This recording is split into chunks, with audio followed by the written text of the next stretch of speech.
Last year we visited St. Augustine, Florida for a couple of days to create a video about the best things to do in St. Augustine. And while we had a wonderful trip there, we ran out of time and there were a couple of things left on our list that we didn't get to do during that visit.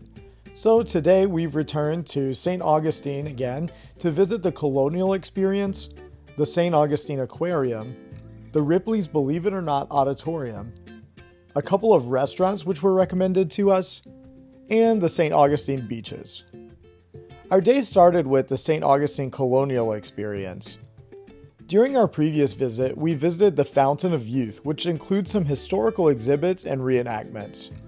We definitely enjoyed our visit there, but in the colonial quarter of St. Augustine is the Colonial Experience.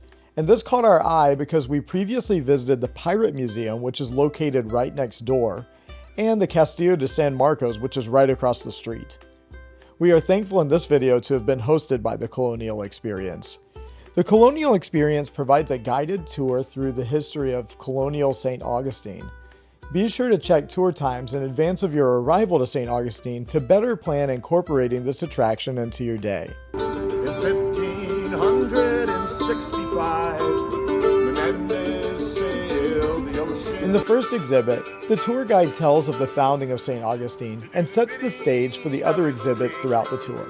Next, we took a short walk over to the blacksmith station where we learned about the trade of blacksmithing, and our tour guide created a hook right in front of us. Let's say we were making a knife or something. After that, we took a self-guided tour through a historic colonial St. Augustine home. Pierce said that's mommy. I mean, he's not wrong. I feel like I look like that most days. Then it was off for a stroll through the flags that have flown over St. Augustine throughout its entire history. Our next exhibit taught us all about naval navigation during the Age of Exploration. The most dynamic aspect of the tour was the live firing of a cannon, which was fun, but of course a little startling for our 2-year-old. Finally, we climbed to the top of the watchtower where we enjoyed some excellent panoramic views of the city. And now we're off to lunch, but first a quick stop by the fountain.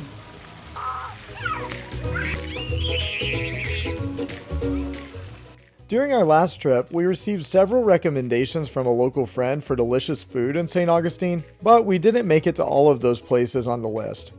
This time, we made it a priority to head over to Mojos BBQ, which is located right in the Colonial Quarter. We were glad that our stroller fit well within this spacious dining room. We got the 3-meat platter to share. It was definitely more than enough, and I got the mac and cheese, and Alaina picked out the collard greens for the side, and Vivian, of course, got a side salad, so that was just a few dollars more. So the 3-meat platter is about $24, and the side salad was like $5 or $6. I actually tried the salad before, but I never tried this salad before. And the mac and cheese is so good. It's always risky getting mac and cheese at a restaurant because a lot of times it's not very homemade, but this is actually very creamy. I love the collard greens. They have a nice bite to them. They're almost a little bit spicy, but they have a really, really good flavor. I loved it. That was delicious. And the whole total when we shared that platter and then just added one side and drinks came to a little over $35 plus the tip. Now we're headed back to the parking garage because it is nap time and the children are pretty tired. We've had a big, busy week, so they're gonna rest. And I think while they're resting, we are going to drop me off at the Ripleys Believe It or Not Auditorium and check it out.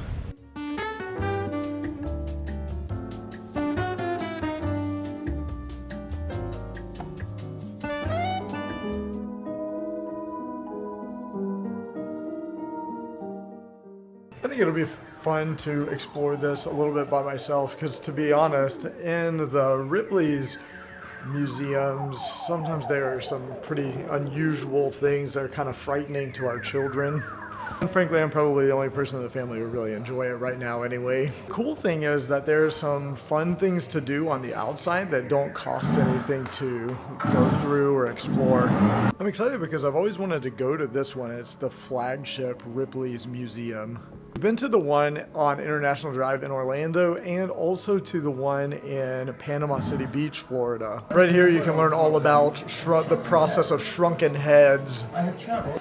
For the Shua, the head was where the soul lies. This behind me is a 6-legged steer. In this room we have the world's tallest man, the 1,400-pound man, and the skeleton man. This necklace right here is made of bat bone and a 2-headed parrot. And then this exhibit is all about the lip discs. This AT walker is made of recycled parts. And so is the C3PO.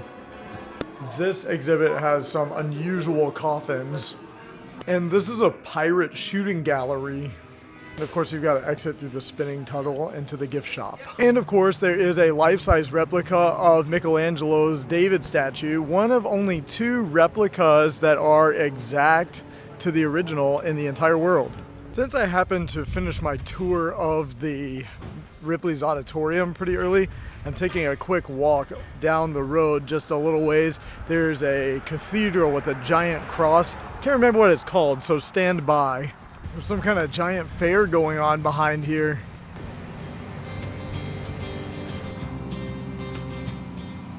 So it's called the National Shrine of Our Lady de la Leche and the Mission de Nombre de Dios. It's said to be the site of the first mass held within the United States. All right, nap time was successful for us, and so we are loading back up and we're gonna go find Daddy. Where's Daddy? We gotta find him. At this point, we drove out to the other side of town and we are visiting the Saint Augustine Aquarium. This little spot would be kind of easy to miss, to be honest. This aquarium has a very modest exterior, so we didn't quite know what to expect when we went inside. The gift shop is located within a modular building.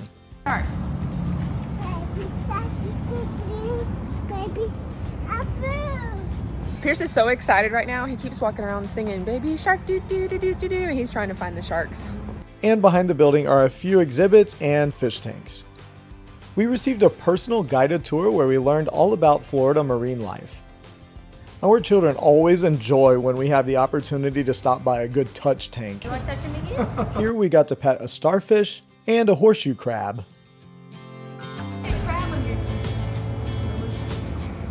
Snorkeling sessions are available for purchase in the next giant tank, but we just stood on the outside and had the opportunity to look through some windows to see some native Florida marine life.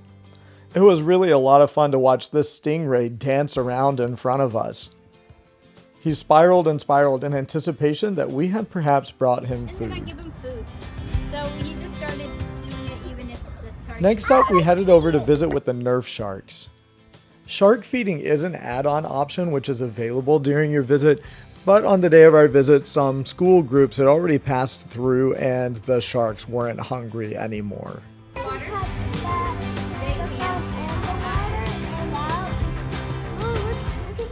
The final tank is probably where we spent most of our time because we met a very friendly stingray. Vivian always enjoys petting stingrays at the various attractions that we visit, but this one was probably our favorite because it's definitely the largest stingray that she's ever pet. And it's also probably the friendliest. I didn't know that stingrays could be so interested in interacting with people. And in case you're wondering, her name is Clementine. But look out, if she likes you, she'll splash you.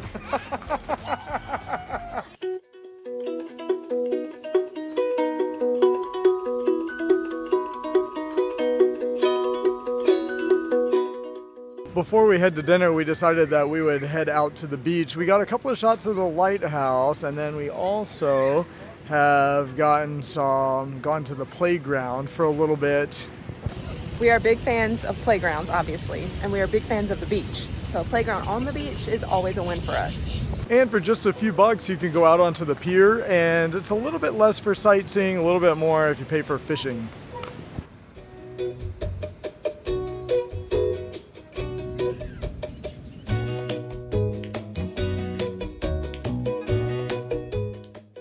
Our final stop of the day was 180 Volano Grill. Even though this was a tiny restaurant, it had a great menu selection of mostly Italian-inspired meals. We got the fried mozzarella cheese and also a Works pizza. It was delicious, but finally it was time to clean up and go home.